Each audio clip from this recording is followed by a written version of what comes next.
रोजी को देख प्रभात का उड़ जाता है फ्यूज। फ्रांसिस बेचारा लिली और नीलम में है कंफ्यूज। नॉवेल के इस भाग में सुनिए किस किस के प्यार के चर्चे बनने वाले हैं। Breaking news.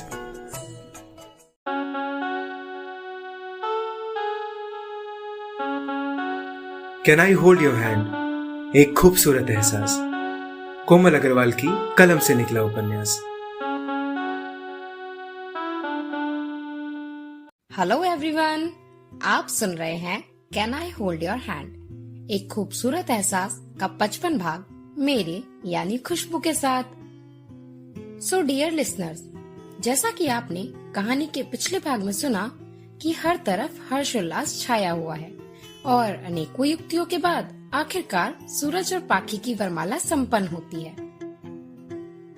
दोनों एक दूसरे से सबके सामने प्यार का इजहार करते हैं और उसके बाद शुरू होता है नाच गाने का सिलसिला। अब आगे। पाखी सूरज हरीश वैशाली के इस छेड़छाड़ भरे डांस ने समा ही बांध दिया।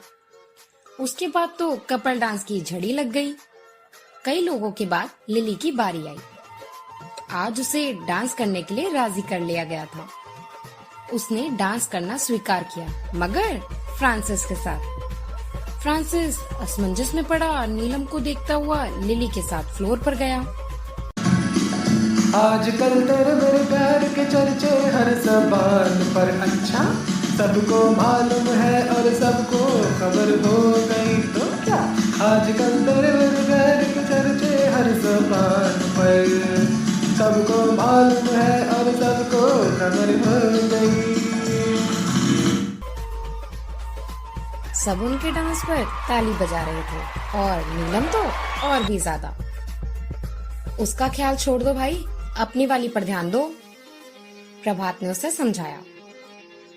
बट मैन, फ्रांसिस ने कहा, बट करते रहोगे तो न घर के रहोगे न घाट के। प्रभात बोला, वो तो धोबी का गधा होता है, मैं क्यों। फ्रांसिस ने गलत कहावत कही। प्रभात हंसने लगा। गधा नहीं कुत्ता, कहावत तो ठीक से बोला करो। बट मैन, ये तो रॉन्ग है ना, फ्रांसिस चिढ़कर बोला।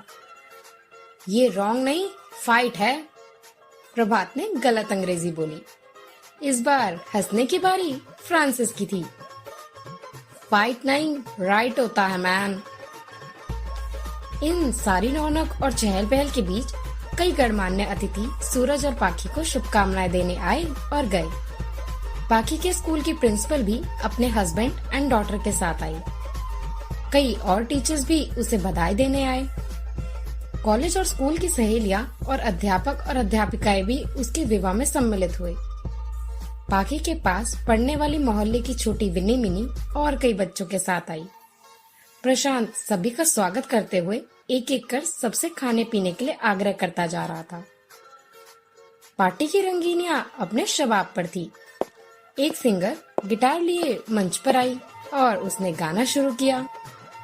चुरा लिया है तुमने जो दिल को, नजर नहीं चुराना सनम, बदल के मेरी तुम जिंदगानी, कहीं बदल ना जाना सनम। ले लिया दिल, हाय मेरा दिल, हाय दिल लेकर मुझको ना बहलाना, चुरा लिया। बाहर बन के आऊं कभी तुम्हारी दुनिया में, गुजर न जाए ये दिन कहीं इसी तमन्ना में। तुम मेरे हो, हाँ तुम मेरे हो, आज तुम इतना वादा करते जाना, चुरा लिया। गाने को सुन प्रभात ने रोजी की तरफ आशा भरी नजरों से देखा, जो सभी लड़कियों के बीच बैठी गाने की तारीफ कर रही थी। फ्रांसिस यह देख उसके पास आकर बोला, देखने वेखने से कुछ नहीं होगा माय फ्रेंड, कोई आइडिया लगाओ काम में, फिर तुम्हारा डार्लिंग तुमको भाव देगा। पर मैं क्या करूं उससे अपनी दार्जिलिंग बनाने के लिए? प्रभात ने मासूमियत से पूछा। दार्जिलिंग नहीं, डार्लिंग। फ्रांसिस ने एक बार फिर उसकी अंग्रेजी सुधारी। वो करो जो करके हम लिली को पटाया था। फ्रांसिस ने उसे याद दिलाया।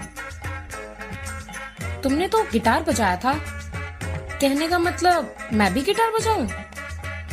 प्रभात ने पूछा। यस मैन, जाओ और गिटार बजाकर करो अपने डार्लिंग को इम्प्रेस। फ्रांसिस ने मजे लिए। वह फ्लोर पर गया और उसने अनाउंस किया, now man and women, oh sorry, boys and girls, अब हमारा फ्रेंड प्रभात अपनी डार्लिंग को एक लव सॉन्ग डेडिकेट करेगा। उसने खुलासा किया तो सब सीटी बजाने लगे और लड़कियां रोजी को देख बातें करने लगी। रोजी ने नाराजगी से फ्रांसिस और स्टेज पर पहुंचे प्रभात को देखा। प्रभात ने सिंगर से गिटार ले लिया। फ्रांसिस लिली के पास आकर बोला, अब देखना कैसा मजा आएगा। लिली ने भवें उचकाई और पूछा, बट हाउ? फ्रांसिस ने मुस्कुराते हुए कहा, बिकॉज गिटार प्ले नहीं करना आता हमारा फ्रेंड को। व्हाट? रोजी ने हैरानी वाले भाव से कहा। प्रभात के लिए तालियां बज रही थी। सूरज ने पाखी से कहा, तुम्हारा देवर है, चीयर अप करो। उसने कुछ ऐसे रोमांटिक अंदाज में कहा कि पाखी मुस्कुराई और प्रभात के लिए ताली बजाई। लिली और रोजी इंतजार कर रही थी, तभी प्रभात ने तारों को छेड़ा। स्ट्रिंग्स झंझनाई, फिर अगले ही पल धुन बजने लगी।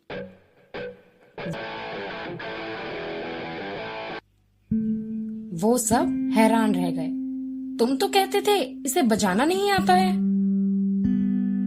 रोजी ने फ्रांसिस से कहा, आता तो नहीं था, ये कब हुआ? फ्रांसिस आश्चर्य से प्रभात को गिटार बजाते देख रहा था, जो उसकी धुन पर गाने लगा था। सजाऊंगा लुट कर भी तेरे बदन की डाली को, लहू जिगर का दूंगा हंसी लबों की लाली को। है वफा क्या इस जहां को, एक दिन दिखला दूंगा मैं दीवाना चुरा लिया। पाखी ने सूरज से कहा, सचमुच देवर जी तो बहुत अच्छा गिटार बजाते हैं और गाते भी हैं।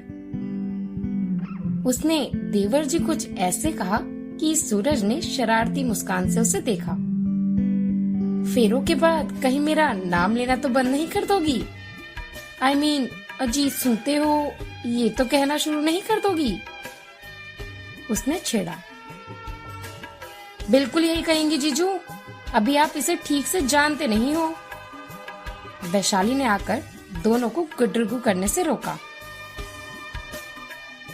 ये तो और भी अच्छी बात है, तब तो हमारे पैर भी दबाएंगी।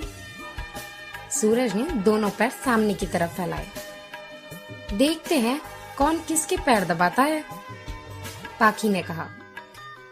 अब चलो, अंदर से बुलावा आ गया है, प्रीत आते हुए बोली। फेरों का समय नजदीक आ गया था। अब सभी स्टॉल पर डिनर लगाया जा रहा था। लॉन में सभी कुर्सियों को एक तरफ कर अतिथियों के लिए मेज कुर्सियां लगा दी गई और उन पर सफेद मेजपोश बिछाए गए। प्रशांत को बफे कल्चर कुछ जमा नहीं। ये क्या उल्टे सिस्टम भाई जी, खुद ही लेकर खाना हो तो घर पर ही बना लेना चाहिए। पार्टी जैसा कैसे लगेगा? उसने शिकायत करते हुए गुरविंदर से कहा। वह उसका समर्थन करते हुए बोला, बात तो ठीक है मगर आजकल ऐसे ही होता है। पर कोई गल नहीं, वो देखो मेज कुर्सियां लग गई हैं। प्रशांत खुश होकर बोला, ये इंतजाम ज्यादा अच्छा है, हम अपने हाथों से बारातियों को परोसेंगे। और ये नमकीन गुलाब जामुन भी, पंकज आकर बोला और उसने गुरविंदर और प्रशांत को नमक पानी में डूबे गुलाब जामुन दिखाए। प्रशांत ने विरोध किया, नहीं नहीं, वो लोग नाराज हो जाएंगे तेरी इस बदमाशी से। गुरविंदर ने उसे टोकते हुए कहा, अरे सिर्फ प्रीतम और हरीश को ही खिलाना है, वो भी जरा मजा चखाने के लिए। प्रशांत मान गया। सब फेरों के लिए भवन के अंदर गए और चेस्टा पार्टी अब पूरे रंग में आ चुकी थी। कुछ लड़के लड़कियां फिल्मी गानों पर डांस कर रहे थे और तेज संगीत बज रहा था। इधर भवन के अंदर हॉल में फेरों के लिए मंडप सजा हुआ था। केले के पेड़ चारों कोनों में रखे हुए थे। बीचों बीच विवाह वेदी बनाई गई थी, जिसके एक तरफ वर वधू के लिए चौकियां लगाई गई थी, दूसरी तरफ पंडित जी के लिए, जिस पर हरिया पंडित अपने सुपुत्र के साथ पहले से ही विराजमान थे। उनके सामने की ओर अम्मा बाबूजी बैठे हुए थे। वर वधू के सामने वाले हिस्से में बाकी सभी घर वालों के लिए बैठने के लिए गद्दे लगाए गए थे। हॉल के बाकी हिस्से में सोफे और कुर्सियों को सब अतिथियों के लिए लगाया गया था। विवाह सामग्री की लिस्ट हाथ में पकड़े हरिया पंडित सबके नामों को उच्चारित कर रहे थे और उनका सुपुत्र अलग अलग सब सामग्री रखता जा रहा था। बुआ जी, अम्मा जी की पुकार पर बाहर भीतर दौड़ती मीनाक्षी और बाकी बहुओं को काम करने के निर्देश दे रही थी। मौसी किसी न किसी के साथ लड़के लड़कियों के लिए रिश्ते सुझाने में लगी हुई थी। सूरज और पाखी अब फेरों के लिए रेडी हो रहे थे। सूरज ने अब एक सिल्क का एम्ब्रॉयडरी वाला चूड़ीदार कुर्ता पहना और उस पर सुनहरा स्टॉल डाला। अब वह पहले से अलग और प्यारा लग रहा था। डार्क कलर उसकी एडवेंचरस पर्सनालिटी को सूट जो करता था। हरीश ने उसके टेस्ट की तारीफ की। दोनों इस कम वक्त में बहुत अच्छे दोस्त बन गए थे। हरीश ने अभी इसे सूरज को अपनी शादी के लिए इनवाइट कर लिया था। अहमदाबाद आएंगे तो मसूरी वसूरी सब भूल जाएंगे। इतना कुछ है वहाँ साइट सीइंग के लिए कि बताना मुश्किल है। हरीश ने अपने बाल संवारते हुए कहा, वैसे मैं ट्राई कर रहा हूँ कि शादी के तुरंत बाद अब्रॉड चला जाऊं। ये तो अच्छी बात है, गुड डिसीजन। अगर मेरी कोई भी जरूरत हो तो जरूर बताइएगा, सूरज ने कहा। इधर ये सब बातों में लगे थे और उधर पाखी तैयार हो रही थी। इतना भारी भरकम लहंगा पहनकर उसकी तो हालत ही खराब हो गई थी। कपड़े बदलकर वह थोड़ा सुस्ताने बैठी तो प्रीत ने उसके पहनने के लिए कांजीवरम की साड़ी निकाली। लाल रंग की साड़ी और गोल्डन कलर का ब्लाउज काफी आकर्षक और चमकदार लग रहा था। ये पहनने में भी हल्की है और प्यारी भी लगेगी तुझ पर, उसने उसके साथ की मैचिंग ज्वेलरी दिखाते हुए कहा। रानी उसे चूड़ियां पहनाने लगी तो वैशाली ने कमेंट किया, आज तो ठीक है, पर अब चूड़ियां जीजू के हाथ से ही पहनना। अब तो शादीशुदा हो गई है। हाँ माताजी, आपकी सीख याद रहेगी आपकी सखी को, पाखी ने उसे छेड़ा। वैशाली ने अब एक बनारसी सूट पहन लिया था और रानी पटोला साड़ी पहनकर तैयार हुई। बॉटल ग्रीन कलर की साड़ी पाखी को बहुत अच्छी लगी। उसने पूछा, ये कौन सी साड़ी है? इसे गुजराती पटोला कहते हैं, हमारी तरफ बहुत मशहूर है। मैंने इसे सूरत से मंगवाया है आज के फंक्शन के लिए। रानी बोलती ही जा रही थी। हाँ, आप कहेंगी मैं आपके लिए भी मंगवा दूंगी, प्रीत ने बीच में कहा। एक के लिए नहीं, तीनों के लिए, पाखी ने भी कहा। बिल्कुल ठीक। रानी आश्चर्य से पूछ बैठी, लेकिन क्यों? पाखी ने प्रीत और वैशाली के गले में बाहें डालते हुए कहा, क्योंकि हम तीनों, इससे पहले कि वो आगे कहती, प्रीत बोल पड़ी, एक है। तीनों सहेलियों ने एक दूसरे के हाथ पर हाथ रख दिया। ये था वो भाग जिसमें कई दिल मिले हैं, जैसे कि रोसी और प्रभात के, नीलम और मंजीत के, वैशाली और हरीश के, फ्रांसिस और लिली के। अब देखें कि जो दिल वरमाला के बंधन में बंधे हैं वो 7 फेरों के बंधन में बंधते हुए कैसे लगेंगे? और हरिया पंडित कौन कौन से वचन का पालन करवाएंगे दोनों से?